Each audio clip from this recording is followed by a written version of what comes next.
The UDU, Upland Development United, installed their neighborhood nodes throughout the entirety of Upland. Their reach was unmatched.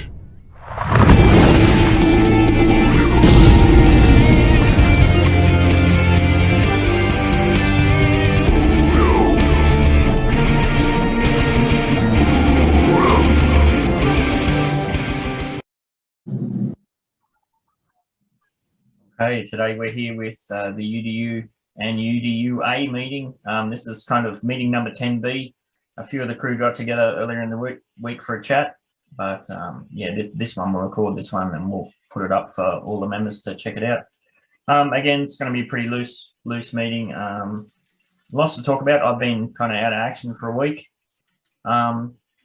First up, the AMA. There's anything come out of that anybody wants to have a chat about, or is anything excited about some stuff that came up there? What do you reckon? They said 20 cities, right? They want to release this year? Yeah, that was conditional. That was conditional. So the statement was, yes, 20 cities, but it was conditional upon a partnership that would bring in the numbers to justify that and maintain some stasis in terms of supply and demand. But there was a lot of clarity around that as well, that what we had in the situation where everything was minted out and all of a sudden prices started skyrocketing 300, 400, 500% margins was not what was the desired environment. They desired to have actually more of what they've got more like right now, where there's unminted available both in FSA and non-FSA. So that players can come in, they can either be minting or they can be looking at building the secondary market. Yeah, when I saw 20 property, 20 cities, I was like, what the hell? But yeah, that makes complete sense. You know, like I think a lot of people that came in, and yeah, a lot of new players that came in were suddenly able to flip properties immediately for 400, 700%. You know, it was an unrealistic kind of situation. So I'm glad they're getting back to basics. But yeah, for me personally, I just got to stop chasing. Can't keep chasing new cities. Maybe one or two or half a dozen. Yeah, can't keep going in crazy like that. Noex, you look like you wanted to say something too. Well, he pretty much covered it, the whole thing. I was just going to add on to that, but it's already been said, so. All right. Anything else come out of the AMA that people were stoked about or maybe concerned about?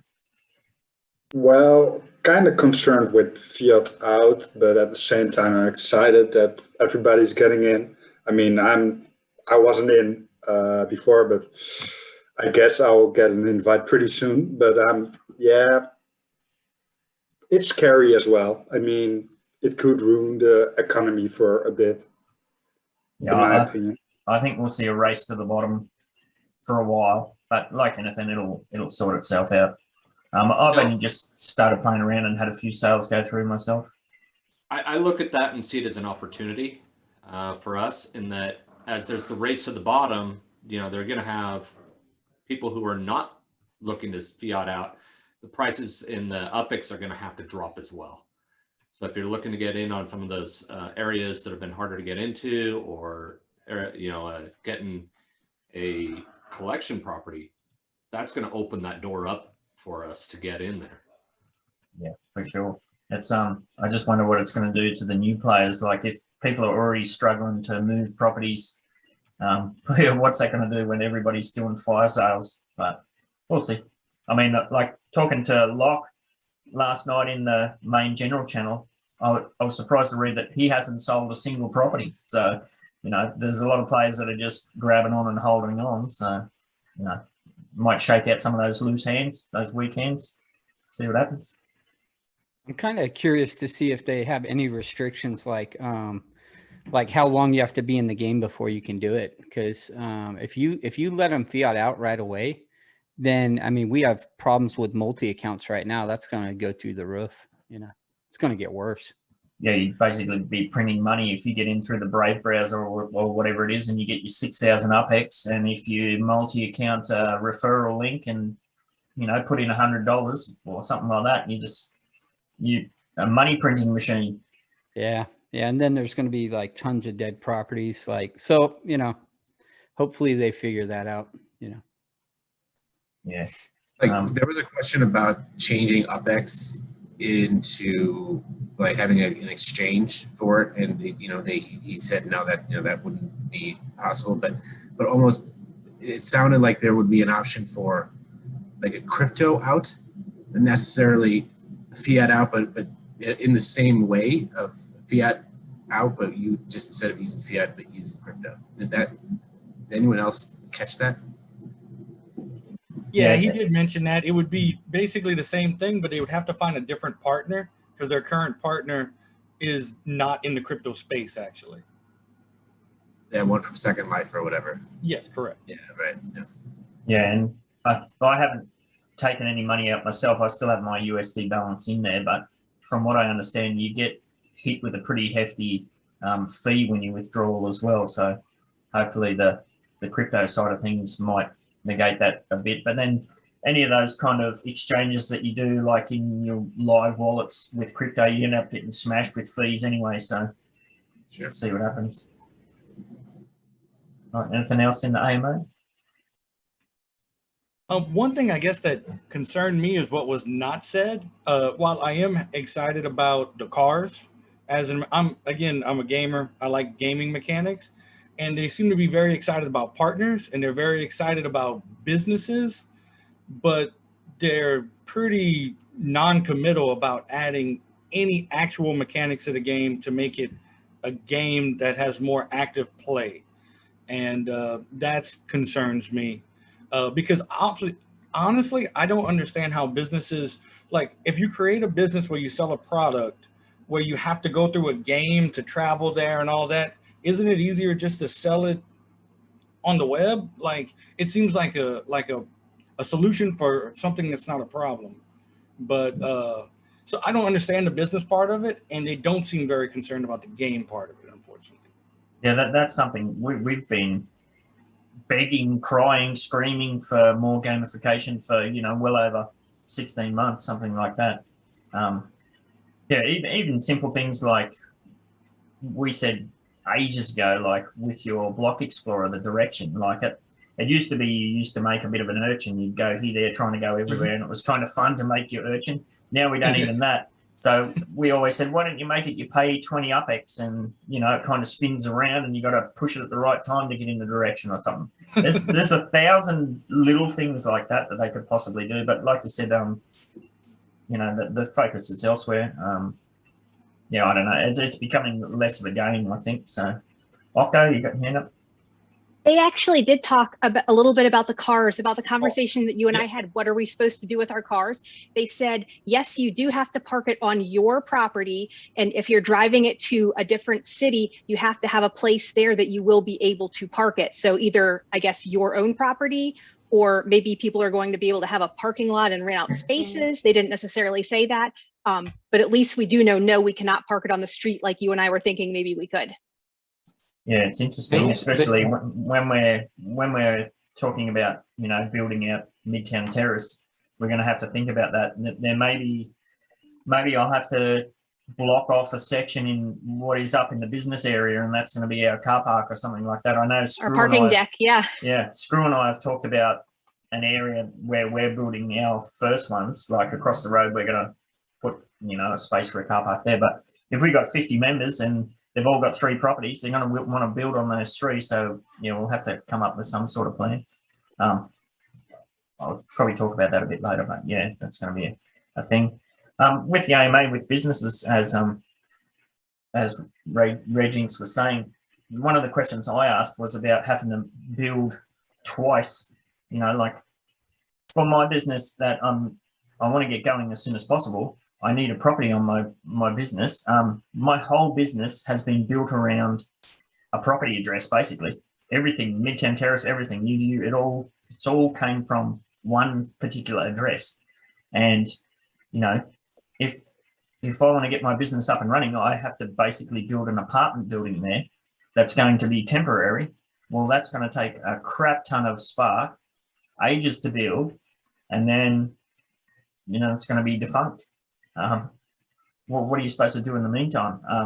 I was happy to see that they answered my question first up, but they ignored the second part of my question, was how are we going to be compensated for having to build twice? And there was crickets in that regard, so I think that's an answer unto itself. But yeah, I don't know, and it's a bit of a worry too. Like we've got, unfortunately, in Midtown Terrace, there is a lot of smaller properties. Until that property merging feature hopefully comes available, it's going to be pretty tricky, really. Like we've got Crypto Jedi, who's got his business, he wants to get going. I'm going to have to really think about how and where we can set him up. Yep. The smart thing to do is be able to, like, if they were actually focusing on making different types of properties, is that, like, I like that. Like, anytime you have an area that's very valuable but very short on area, what you do is you build up and you build more expensive, more elaborate building on the small site. So have very expensive but like corporate towers and stuff like that you could build, but it doesn't look like, it seems like they're not worried about, like, you should be able to, on a small property, you should be able to build, you know, a row house that's very quick, or, you know, Billionaire's Row that takes a year of spark, right? Yeah, it's a worry. Like you might have seen me whinging about Alamo Square. Like I've paid big money to get into Alamo Square, and I know there's several other people been talking about it in the Alamo Square kind of private Discord server. We can't build on any of those properties. It's crazy, you know, because of the smallest house available is too big, the scales are way off, and the margins around the properties are too large. So there's literally tens of thousands of properties that are effectively useless. You know, they have said we will be getting more different options in the future, but you know, it's a bit of a worry. So with that in mind, I'm kind of less in a hurry to start building everything. The one thing I'm not sure if everybody's aware of, just so this week, me and a couple of our friends, what we've been focusing on is that regular treasure hunts can drop spark chests at pretty high rates. And so, like, we've been grinding out, you know, 50 standards a day and getting, you know, 10 to 15 spark chests. And that's spark that you're going to get once the drop happens. So that's one thing that, if you have free time and a lot of extra sins, grinding standards is a good way to build up your spark. Again, it's very small amounts, but it adds up. Yeah, Nubex can speak to that. Yeah. Yeah, make your toilet time useful, I have to say. I mean, I grinded my way up to, well, a little less than 1 spark now, just grinding all day long. And yeah, in the end, it's going to be worth it. I mean, 0.1 spark already deducts a week of building time to a townhouse, I believe. Yeah. And once people can start buying spark, I have especially at the beginning, I have a feeling that the market is going to explode. So your 1 spark is going to make you, like, I think I figured it would be like the same equivalent as a multi-million-dollar mint building in returns. Because I'm sure some people are going to be willing to put in the money to buy spark to build 10 buildings at a time, 20 buildings at a time. Yeah, for sure. Yeah, I've been grinding a little bit. I know Morcheese has been grinding away too. There's been plenty of us kicking away at it. You know, I was convinced I'd found some exploitable glitch where I was turning off my phone and putting it on airplane mode and reloading the app.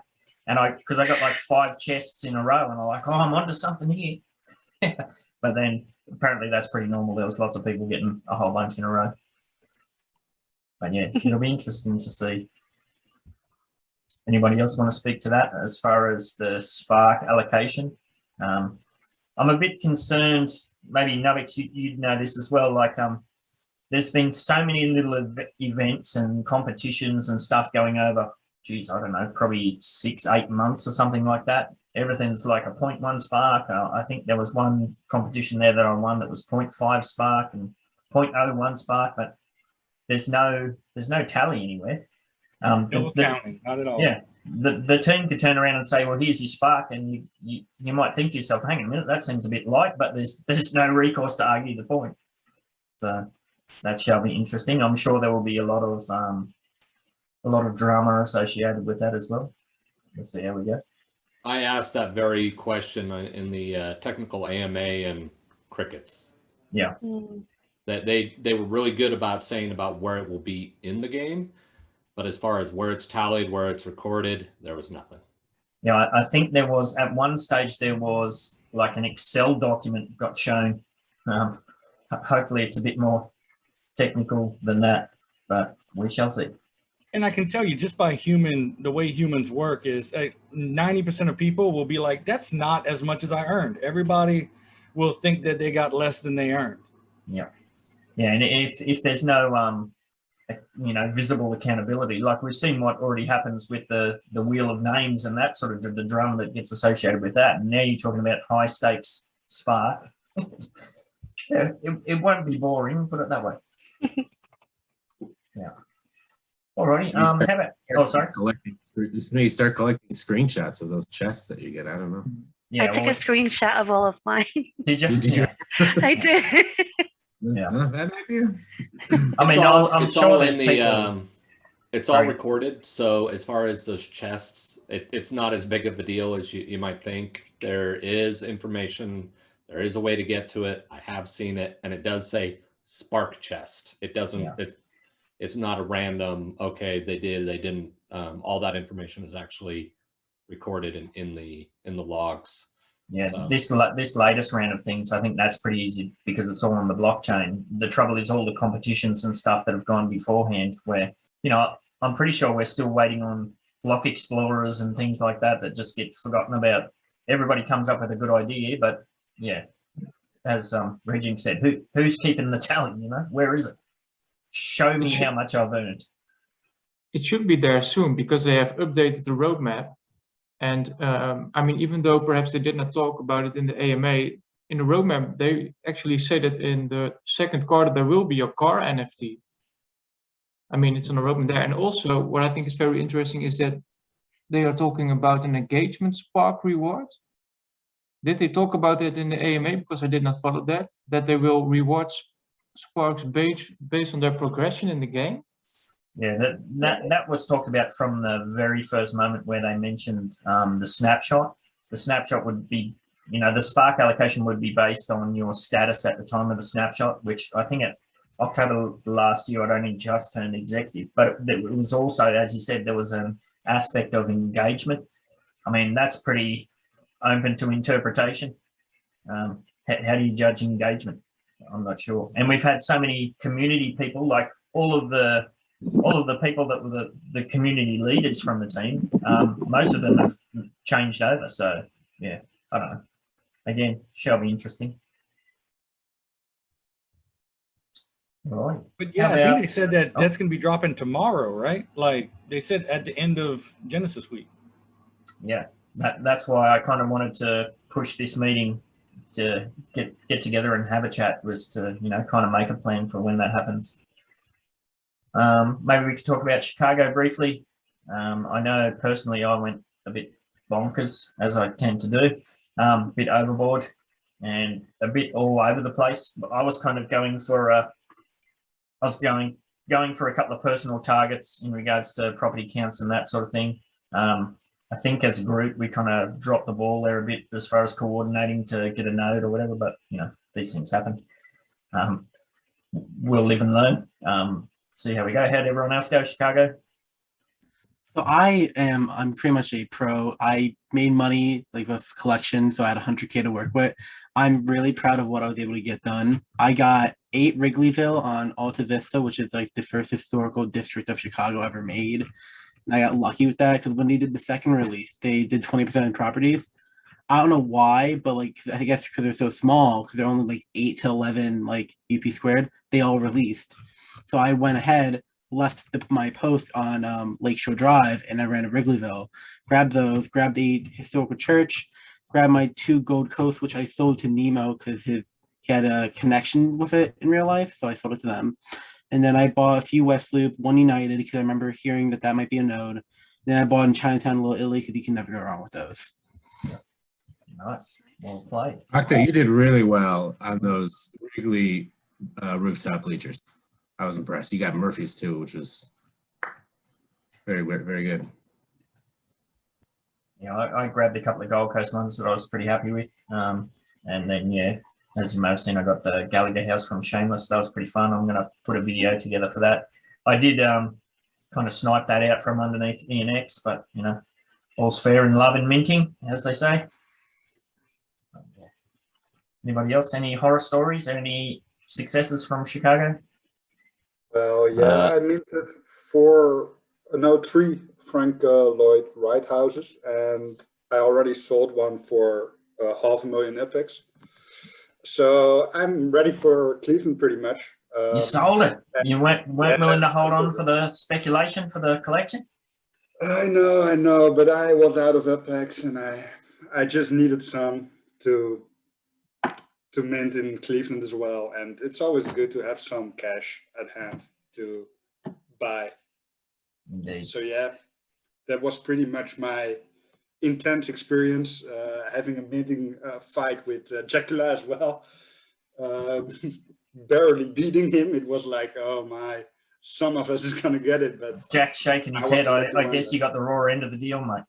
Yeah, well, I was glad it was Nubex and not the other guys that we were racing there, but it was a bit of a heartbreak.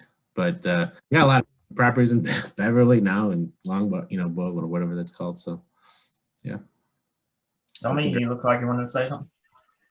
Yeah, I got a couple. In the first release, I got one on the Shore. I can't remember the name of the road. It's Shore something. And it was a fairly sizable property. And I sold that for 140K, which was okay until I saw that he had resold it for 280. Yeah, Lakeshore Drive. Why would you? And then I bought a property for 600.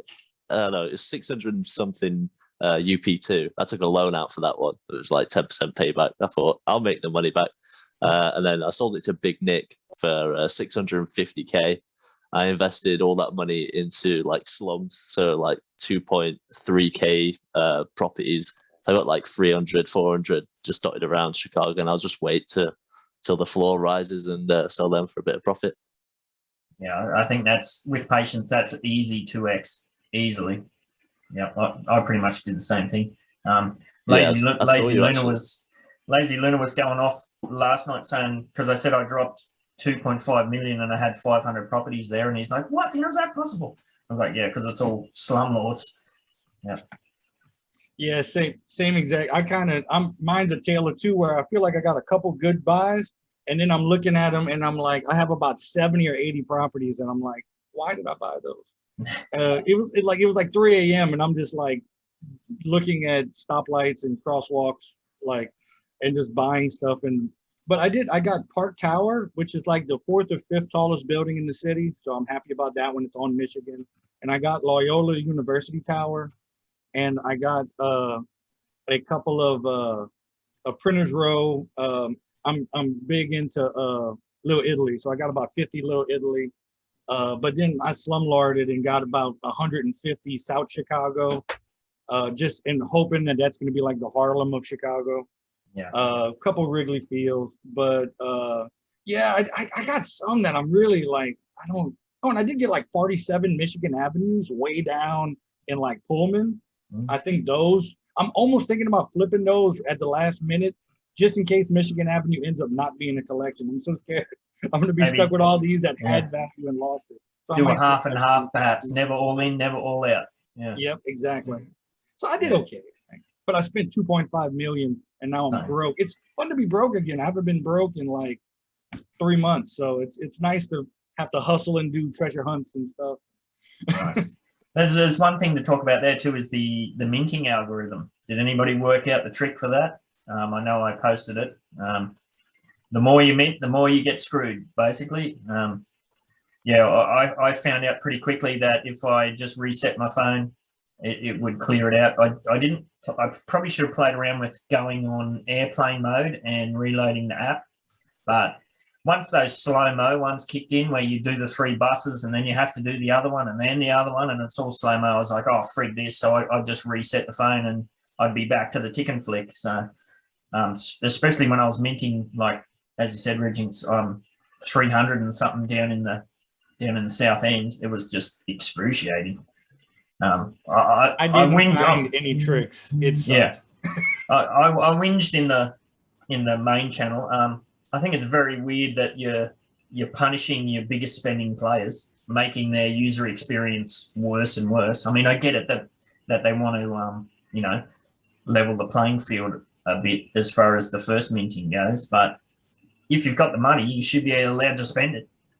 Yeah, I can speak to that. That's I mean, being a developer, that's something that I've actually integrated into some of the work I've done. That's actually not anything to do with them. That's actually, it's a third-party deal, and that's by design, that the more you use it in that session, the progressively harder it gets. And that's to intentionally slow people down to the very effect that you are saying. It actually serves a very good purpose in most applications. In this one, it happens to be very negative, but there's not a version of that kind of CAPTCHA that doesn't have that built in. So resetting your session is what's going to reset that counter and get you back to a good state. Yeah, I kind of just stumbled into that. Tommy?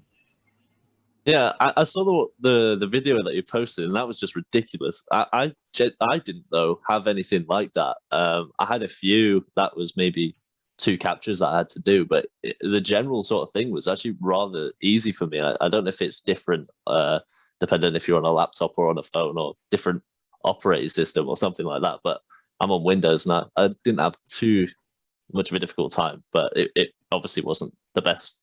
I know once it got bad, it's a solid 3 to 5 minutes of property. Like it's well over a minute of property. Like it's ridiculous. Like there was some there I was doing it 15 times. I was counting them. That's 15. I know Finsky, I think might have been the Oakland release. He was just doing tick and flicks the whole time. Like he was able to meet, a bunch of properties, and we're in the chat just getting smashed with these captures. So, but that's interesting, Faceman, that you say that it's not really on the Upland. It's not some algorithm they're tweaking, so I can kind of ease off on the cage rattling there. But still, yeah, it's not a great experience. Like, Reginx spoke to that as well, and I can't imagine what it's like for Dizzy. I think I looked at his property count, and I think he's got over 1,300 properties there or something, if I look correctly. Like, he's either a very patient man or he worked out the trick as well.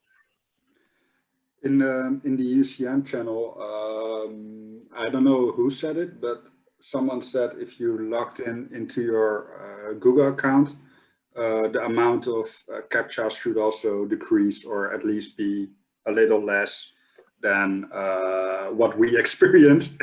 I experienced some pretty hefty CAPTCHAs myself as well. So yeah. Reginx? That might be a possible no, reason. I was why logging mine to Google wasn't so the whole much. time. I'm sorry, it didn't do anything. Yeah, and it doesn't help. Like I was minting all on mobile, so you just screwed from the get-go. And I actually tried on 3 different machines, and Yeah. it didn't seem to increase by switching machines. Yeah, especially on a mobile screen, like the squares aren't that big, and when they go to the blurry version, I was like, I don't know, there could be a freaking bus here. I can't even see it. And actually, I know there were several ones where, like, I was just kind of getting pissed off, and I was just racing through it, and I'd click, and it wasn't even a traffic light, but then it'd say, okay. I'm like, whatever. The thing that I found this round that I was a wild guess, but was really happy to find was I went in and intentionally turned off all of my browser extensions. So if you're using a Chrome or something like that, a lot of those are looking at every single page, every single request that comes through and inspecting that. And that just chews up time processing all of that through all of those extensions. So by turning those off before the release, and then right after the release, turning them back on, huge difference for me. I mean, we're talking half a second between when it opened and was visible versus prior releases. So, but I'm a heavy user like that, so it may partially just be my usage. Just throwing that out there for people, so better experience overall. I personally had a good experience because I'm on desktop at 1 o'clock in the morning during that release, and I decided to open 50 tabs and just buy every tab like 1 or 2 properties. I was actually able to avoid the captchas until the very end. but I started getting lazy and I just started buying from the same one. I don't know if I just got lucky with that, but literally I didn't deal with capacitors until I was in Little Italy at the end when I had like no money. Nice. So So unless anybody else had anything they want to talk about, we'll move on. All right. So the main point of getting together was to talk about the Spark allocation and how we're going to run with that. I know we've put a few things up and we've had a few loose chats here and there. People that have properties in NTU, we're kind of locked and loaded, ready to go in the list. But we want to find a way that we can get everybody on board. Like we know we've got the UDUA people. There's a lot of new members in both groups that they either don't have properties in San Francisco, or they might have a property there, but it's not something they're looking to build at. I'd like to think of a situation where they can get on board and help us to build. The people that are building, that they can get on board and help, but then when the time comes that we can turn around and then pay that back, sort of thing. Does anybody have any ideas for how we could go about that? Aside from the old pen and paper kind of stuff that we're doing within the Discord channel? No? Okay. Maybe we could make some kind of spreadsheet of the people who are in MTU that want help from other people. They could say where they are willing to go to allocate their Spark. Like I have a lot of properties in Brooklyn, so I'd be willing to fly over to Brooklyn and give them my Spark. You know, I'm sure other people have other properties other than San Francisco. Yeah, but it's am I right in thinking properties, it's only in San Francisco to start with? Is that correct? Yeah, it's only going to be Fresno and San Francisco for the beginning. Yeah, so that's what I'm talking about. We're going to have all these people that have Spark, but nowhere to use it. By the time ours are done, though, they might have opened up the other cities, because yeah, doesn't it take like months? Yeah. Well, actually, I've got to thank too ABCD Easy. He's kind of a veteran player. He kind of randomly jumped on board and put 2 Spark on Screws, on the one that Screws building. So that one that he's building in NTU, I've got my Spark on there. Screws got his stacked. That's only got 9 more days, so that'll be cool. Yeah, I mean that's kind of, we've kind of got the, it's not a spreadsheet, but we've kind of got that within the NTU Discord server, but the UDUA guys don't have access to that. So yeah, maybe it's a, I don't know, maybe it's a Google Doc or something, a Google sheet. Can we just make a shareable document? Yeah, that way everybody can see where it is, where it's allocated. It has been pretty loose. Yep. You made an interesting point, though. You know, we're talking about San Francisco, Fresno is all that we've got. There are a lot of players out there, newer players that have no presence there. Yep. The question I have is there a way to capture on that, to bring in those sparks to help them focus on our communities, as opposed to having them just randomly throwing it wherever that it might be out there? How can we capitalize on that to you know, ramp up our development during that initial period where there's a lot of Spark out there that's just waiting to be utilized? Yeah, it's a good point. Like you're talking about the wider community outside of our groups. Yeah, absolutely. There's going to be tons and tons there. And I think we're probably going to see a situation where people are actively recruiting for those people, for those players to come on board. It definitely depends on if they launch the Spark market. If they launch the Spark market, people are just going to dump it on the market. Yep. And then we'll just have to, it'll be converting UpX into Spark basically to do builds. Yeah, that's yeah, it's going to be a tricky one. I was just thinking, like within our group, like we have a lot of new members in the UDUA that, you know, it'd be nice to be able to repay them. Like if they were to loan us out some Spark to help us build in our areas, it'd be nice to be able to, you know, if we all piled on once the time comes, and get them something to build as well. Because basically, yeah, sorry, Angela, go ahead. I was thinking that we have a few holders in our MTU area as well that don't want to build. Maybe if we gave them some sort of incentive, like if we had an extra collection thing for them, like not necessarily like a loan of Spark, but just like an actual transaction to get it from them by trading something else. Yeah, a lot of the people that are holding property in the MTU that aren't in a hurry to build there, it's because they're heavily involved in other co-ops. Oh. So it's kind of a lot of theirs, yeah, like Regents as well. So it'll be a case where their spark is kind of fully allocated already.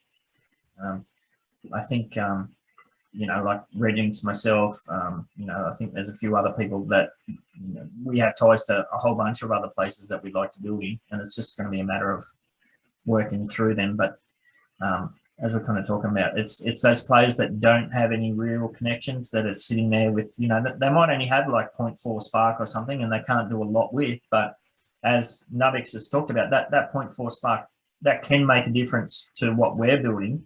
And if we turn around for the payback and then we all pile on and max out their spark, like they're going to be able to put a building up in record time. Whereas if they were just by themselves with that 0.4 spark, I think it's 500 days or something crazy. So yeah, they're kind of trying to get to that give and give back sort of situation. Well, one thing that I think would be viable, the hardest thing is the accounting can get ridiculous fast. Yeah. But like you said, a lot of people own nothing in San Francisco, and offering up, even if it can't be in the collections, in the offering up lesser value San Francisco properties as almost as a bounty for people who are really helping a lot. Or even if you could find a neighborhood that isn't maybe one of the main nodes, some newer node, and where you could give out properties, because I know in the main nodes there's only so many properties, only so many can be parse traded that way, and the values are kind of ridiculous right now. But if you could do accounting for people who are willing to give a lot of spark over long periods of time, where they could actually earn properties. Yeah, that's a good point. I have thought, like, because we've got the three main will be Midtown Terrace United, that'll be built first, what we can. I'm not going to go too crazy there. I think it'd be good for us, for the players that have properties there, to get 3 up and then just wait and see for, you know, if there's other building types going to be available or whatever. I wouldn't like to see a situation where we spend all this time and energy building stuff there and then these awesome other options come available, you know. The kind of concern with what you're talking about there, Regents, is that, yeah, sure, we could get these kind of newer players on board to help us build, and then we give them a property in Lone Mountain and we help them build it out.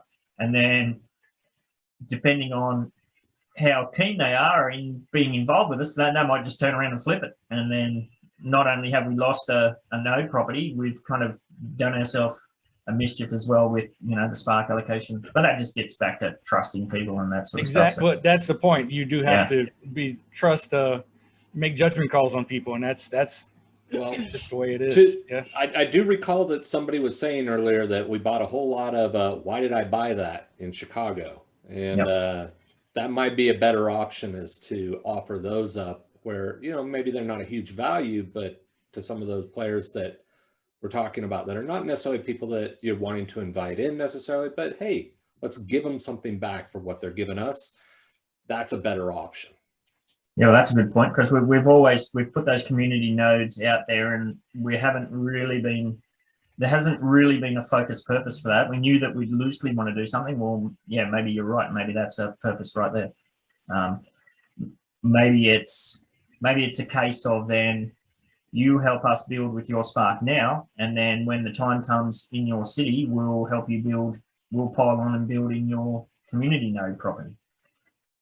Something like that. This is actually a problem at the start, right? So when people have a lot of spark, but they can't invest it because they don't have a property in San Francisco whatsoever.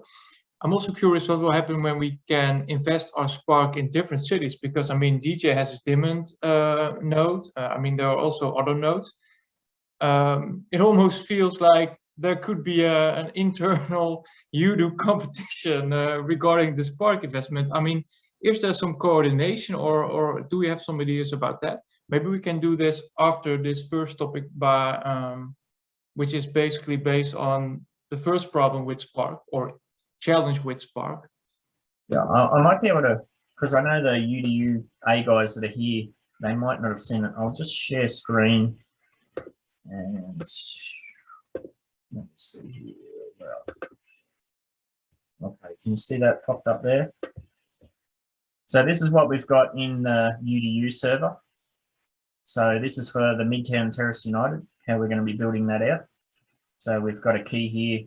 If it's got a green tick, there's a building in progress. If it's got a spark on it, it's fully staked with spark. If it's this thing, then the building's completed. If you've nominated Midtown Terrace as your primary residence, you get a green box, or if you haven't, you get a red box. So what you can see here is that Screw and I, we're already building. I'm thinking as soon as spark drops, then people are going to stack on their spark in order. Once this one's fully stacked, or fully staked, I should say, then that will be marked as staked. So if you log on and you want to see, well, where should I put my spark? Well, you can just go down the list and you should be able to clearly see. And it's going to kind of be like a relay almost. So once this property's built and all that spark becomes available, if you were staked in there, well, then you could just go down and go, oh, it's this one's not fully staked yet, or maybe we'll start on Finsky's. Oh, and that's another point too. If you are in this list, as soon as your spark becomes available, start building with your minimum amount possible. So I think that's for most of the townhouses or the small townhouse. I think it's 0.1 or 0.2 spark. So, and this order was put in place based on the UDU member number, also on whether it's their official residence or not, and engagement. Like, what's an example? Yeah, like she's number 18, but she's a lot more involved in everything we do than, say, Cocos, so she's bumped up ahead a little bit. That is pretty subjective. I haven't heard anybody being upset with how that's played out yet. Yeah, okay, so I understand it correctly. There is a certain order of properties or nodes where we invest our spark. Yeah. Okay. Yeah. So that's for Midtown Terrace. Yeah, maybe this is something that I don't know how I can do it.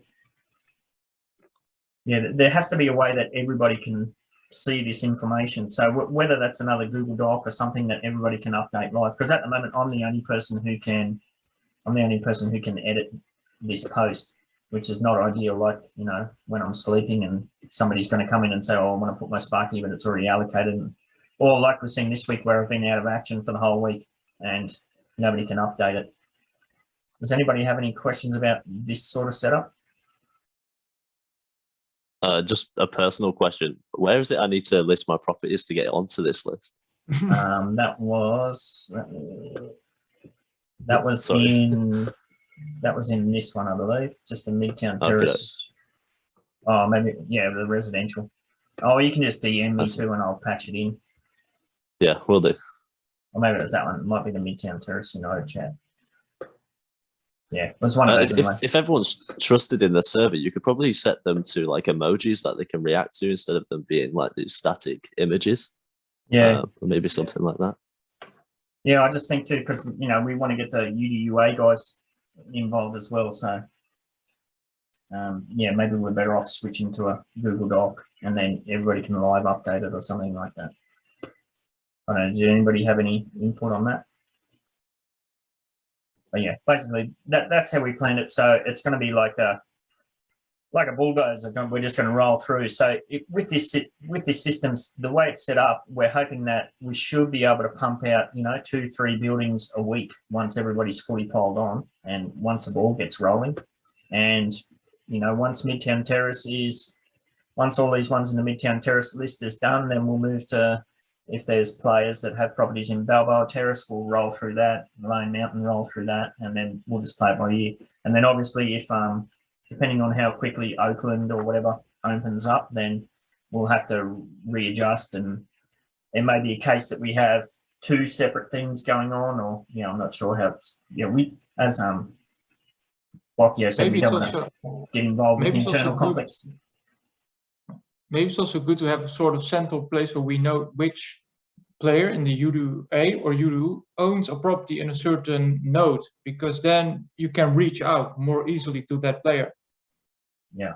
Is that central thing already there? I mean, I saw Ice Guy try to create a certain sheet for the United Center one. I mean, that's, I think, a very good and valuable thing, because then it's more easy to reach out to players and ask them to invest their Spark.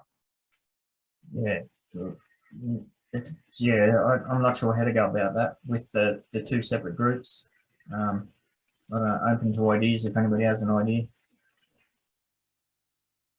Kyle? Yeah, maybe. Thinking about talking. So, we could do like a Google Sheet, but you obviously don't want everybody to be able to edit that. So what you could say is like, okay, this property needs X Spark. And the way people input on that is you fill out a form that's attached to that sheet, and you say, I'm donating this much Spark to this property. And then it just falls in line there as people fill that form out, and you can just kind of add that number up and see if it is full or not at that point from that sheet. And then that way, you still have the rights to go back and edit it, but it's not, open to the world to edit. Yeah, it's a trick. It just comes down to logistics, like everything. We got to have somebody that's available to keep track of it all. That's why I just it's got to come back to the KISS mentality. Keep it simple, stupid. Yep. Yeah, I'm not sure. I mean, it's likely we'll try something and it'll evolve and have to be changed. And like, I'd hate to see somebody put a whole bunch of effort into something and then we find out 10 minutes later that, hang on a minute, it's not really going to work. So, yeah. I mean, I could throw it together and maybe tomorrow. Well, what would you need to help to get that sorted out? Would you need a member list or just that list of those properties that you had there, and maybe I don't really know how Spark's going to work yet. I'm really new and super behind on all that Spark stuff. So, if it's going to be like each person gets a set amount and they can put whatever into it, maybe I need to know like how much is needed for each property. Is that a correct assumption? That's the thing too. We don't know. We don't know what size property people are going to be building on things. And yeah, I'll reiterate too, when it does come your turn to build, if you go to build a property there and it says it won't fit, just try anyway. Sometimes if you jiggle it around and move it around, sometimes it'll fit in. So, and like I'm really new, so I actually have 3 outer Sunset properties that I got from Nemo. I probably wouldn't build on those. I'm assuming whatever, if I get anything to use, I would send your way. So, I don't know how that would work or what I would need to do. So, definitely, keeping some kind of open conversation on UDUA and kind of giving us direction would be ideal. Maybe we need a survey that goes across where every member who's keen to build, they nominate 3 properties to get going, and then we work out the list from there. We can separate by city, we can separate by neighborhood.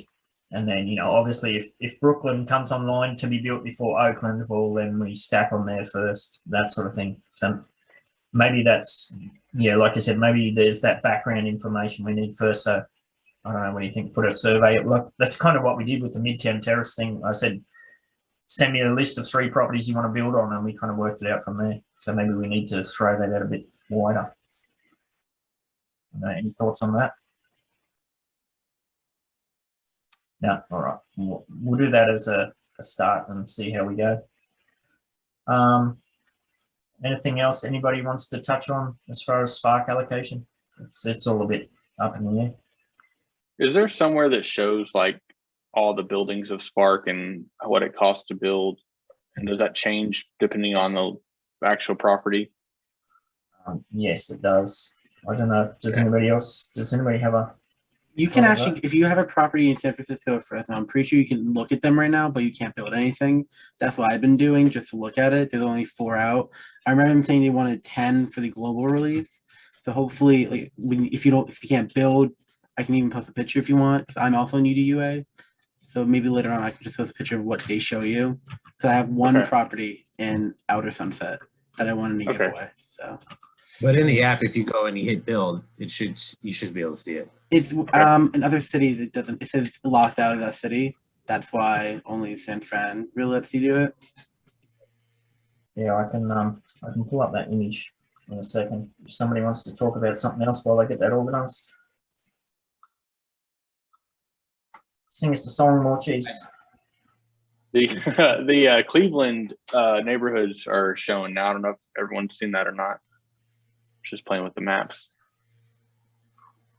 How big does it look compared to? Did anyone look into Cleveland yet? Because I didn't get a chance to yet. I haven't looked at it yet. Yeah, no, it's much smaller, isn't it? Yeah. And is it 50% FSA? Is that correct? Oh, No, I thought tier it two, was so probably like 30-ish. Because like, how much was Chicago? 25? Like not 20, like 5%. Let's say. I think it was 15%. 15%, so probably 25 to 35. Because tier 3 is 50, and then tier 1 15. So the thing in the middle of there for a tier 2. It's gonna be like it's gonna look like Brooklyn or Upland in terms of FSA. That's what I'm gauging at least. It's a tier 2, isn't it? Yeah, they confirmed that. and it'll be vanilla, just like Chicago on a release. Is that right? It will be a vanilla as well. Okay. So do your research. Yeah. Yeah, so there you go. That's from the app. Like once you go. Yeah, I build. was just looking at one of mine too. So like it looks like the spark hours on a small townhouse is like the buildings are the same. It doesn't really depend on the property, other than you can get different buildings. So like each small townhouse is the same across the board. Yeah. I'm assuming. Okay. Yeah, and the ranch house it's a weird one. It takes up so much space, but it's only one living unit. So I mean, unless you've got a massive property, I wouldn't really build one of those on it, because you're not going to have much room for, outdoor decor or things like that. Yeah, if you can fit a townhouse on, it's, 3 living units is much better than the one. But unfortunately, as I said, in Midtown Terrace, where a lot of the properties are small, it's a struggle even to fit one of these on.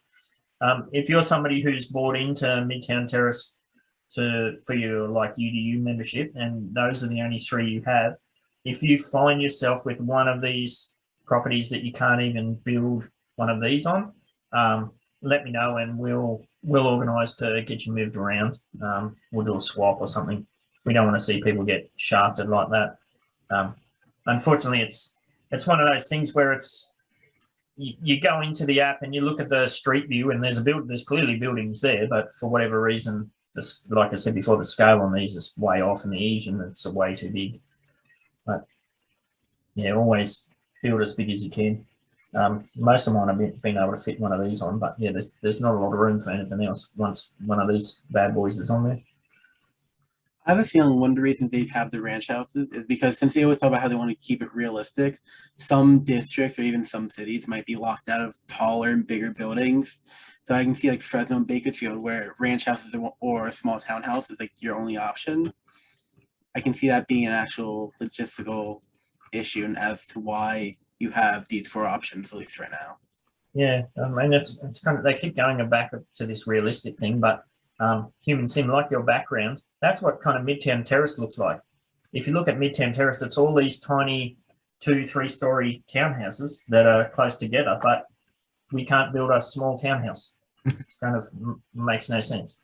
But I'm sure they'll work it out eventually, and it's all part of the better blah business and whatnot. But yeah, unfortunately for my oh, sorry, go ahead.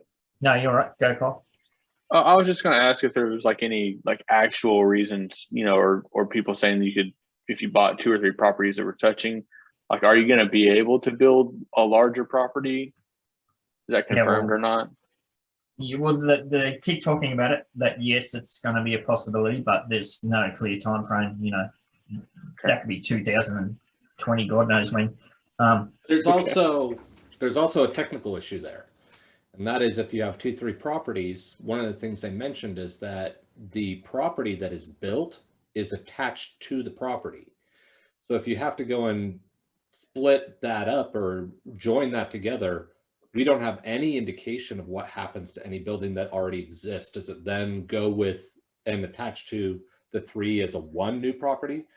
Or if you split it up, where does that building go? So you probably want to be careful on those kind of moves. Yeah. If you have properties that you're thinking to merge, I wouldn't build anything on it, because I'm assuming that if you had built on 3 and you wanted to merge into 1, well, you'd have to demolish all of those.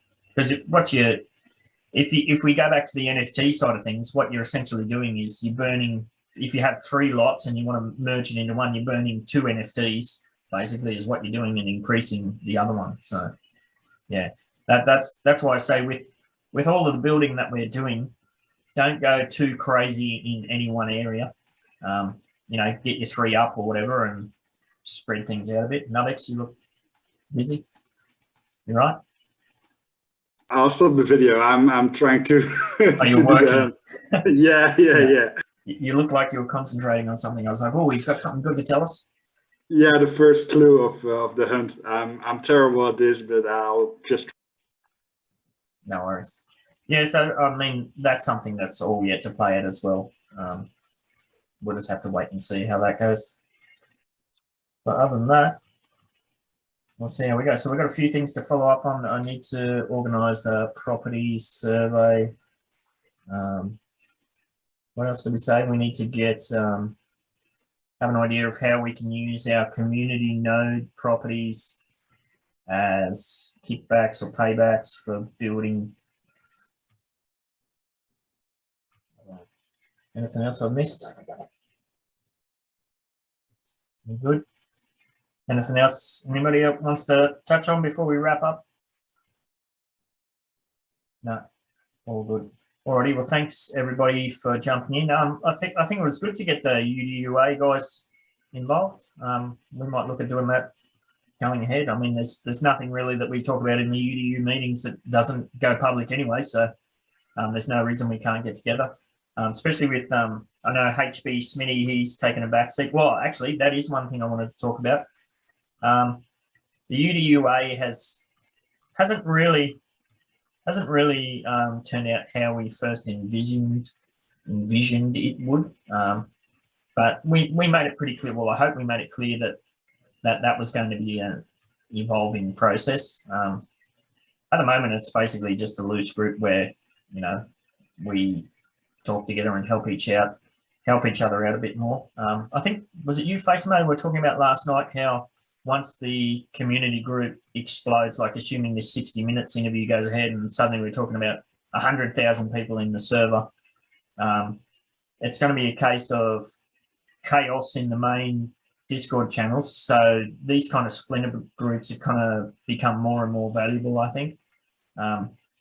Yeah, Facemo, did you want to speak to that? Was that you that I was talking about? That wasn't me. No. But what I was thinking is, one of the things I wanted to just toss out there for people to just sort of mull over is, up till this point, coming up into Chicago, I've seen that the UDU has done a really good job of isolating and identifying a neighborhood and really going after it. Especially with vanilla mode coming out here for Cleveland, might want to reconsider that approach as opposed to going after an entire neighborhood where you still want to have a community and still want to have a block. Rather than trying to tag a neighborhood, maybe get an area where multiple neighborhoods intersect and intentionally dividing across those multiple neighborhoods to create a region. Because what we're seeing is this massive growth that they're talking about. Now, if that hits, there's going to be a lot of value, not necessarily in having that butt boost that's going to come from the neighborhood, but in having centralized, organized construction towards the various goals that the group has together, and creating a virtual neighborhood within the neighborhoods may have more value and easier to accomplish than going after a single neighborhood and then bringing everybody just trying to pile on and capture on that neighborhood. Yeah, Cole's just asked about United Center as well. I think it's pretty clear, like I said at the start, we really dropped the ball in Chicago. It's kind of no real excuse being that it's in vanilla mode. We're kind of all over the place. We'll learn lessons there. And I think probably part of that is nobody, aside from Screw, who was going after Printers Row, and we know that just got minted out immediately. So that was kind of off the card straight away. There was nobody that really put their hand up to be the node manager. I think unless we have somebody who's willing to take on that role, because it's a fair bit of work, and especially there's a pretty heavy financial commitment to get that all going. Without a node manager, is it really necessary that we keep chasing things like that? Do we do it just for the sake of, because we can do it? I'm not sure. Yeah, United Center, I've got 50 something properties there. Yeah, I definitely went in with what I could. Again, it all kind of got very loose in the end, which, as I said, it's a bit of a drop ball, but yeah, I'm not sure. But that's to my point, is even that kind of opportunity is still available in Chicago. Yeah. Where if you look at it as we need United Center, that's going to be a hard grab. Even with the amount of presence we have, there's a lot of other players there's a lot of visibility that people are looking at United Center and seeing the presence of UDU and trying to get in order to capitalize. And that just gets more and more and more expensive to grab. But instead, if you look at a micro nodes, or just say, hey, from this couple of square blocks, this is going to be us. It's not minted out. We can go and grab it now, lock it in, and get us a little micro node within the neighborhood, that at least we have a presence that we can then work on, build up together, make it into something as we go into that next generation of the 3D models and movement at real-time speeds. I think there's a lot of opportunity still in Chicago without having to go deep. That as a group, we can move on. We kind of talked about that in the lead up to Chicago when I think it was Upland mentioned focusing on a street, like let's focus on a street. But again, without somebody leading the charge, it kind of just all went by the wayside. So yeah, I think that's a great idea, Facein. If there's somebody that's willing to take the lead on it and rally the troops almost, but it definitely needs that committed person who's doing the research. I mean, we've got plenty of members. There's no shortage of people that would want to jump in and help, but there needs to be some coordination at the pointy end. I'm reluctant myself to, take on that role because I've already got everything else going on with Midtown Terrace, and I've already seen, like you can see now with the United Center and a few of the other places, we've put these things out and we've said these things, and people have come on board based on what we've said, and now we're kind of saying, oh, whoops, sorry, it's not a real good look. So I think moving forward, if we are going to nominate an area or a micro node or something, it has to be very specific.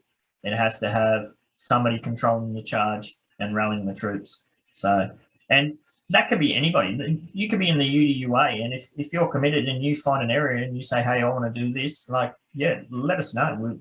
We'd be happy to help. That's basically what we're all about. So don't think just because you're a pro or a new director or something that you can't do that yourself. And it might be a case where you might not have the financial means to lock down as much as you want yourself, but within our group, people are going to be able to, I might be able to go and jump and buy 10 properties. Well, I'll pass them off to you at cost. That's not an issue. But it's that personal commitment, that personal drive that's going to steer the whole thing. That's what we're kind of lacking at the moment, I think. Anybody else? I might be interested in taking a node, or not a full node, but maybe a street or something. It is just purely the financial aspect. I think my current is about going on 2 mil when I've sold these properties that I've bought, but it's like to say put down 500k on something that I'm not really going to profit on for a while will take out of my growth, like really like a large amount. So it's that aspect really. Yeah, you don't want to put all your eggs in one basket. Yeah. I'd be interested as well, but I'm in the same position, just having the UpX to do it. So well, we could co-own something. I suppose was we gonna could say, yeah. drive or something like that. So we could have a look into that. okay. Yeah, that sounds good. Jack and Tommy know. Love it. Okay. But yeah, they'll like have those conversations, work something out like that. Yeah, I think especially with Cleveland coming up, I don't want to get into a situation where we're nominating another area and then it just flops again. I think we'd be better off just skipping it entirely. So I'm seeing a lot of nodding heads. So yeah, that's definitely something we can look into. Well, me and you, Ben, in South Chicago, we own about 300 properties altogether because we went pretty hard there. Yeah. So that could already be, I could buy a few blocks on there, maybe make that into something. I don't know. Yeah. Have a look. I haven't even looked at any numbers, to be honest. There's who would know? There's probably all sorts of possibilities there. That's kind of hard with, there's a new city coming and then there's a new city coming. We haven't had a chance to sit down and reflect and crunch the numbers, so to speak. So yeah, I guess that speaks more to FACEMO and the points that I was just raising then, where yeah, we need that focus. We can't just be chasing smoke almost. I'll DM you, Tommy. We can have a chat. Cool. But yeah, like I said, if anybody, and as well, if you're not in this meeting but you're listening to the recording or whatever, and you have an idea for what you want to do, that's what we've said all along. Let us know. We'll be happy to help in any way that we can. So very good. We shall wrap this one up. Thanks everybody, and we shall catch up with you.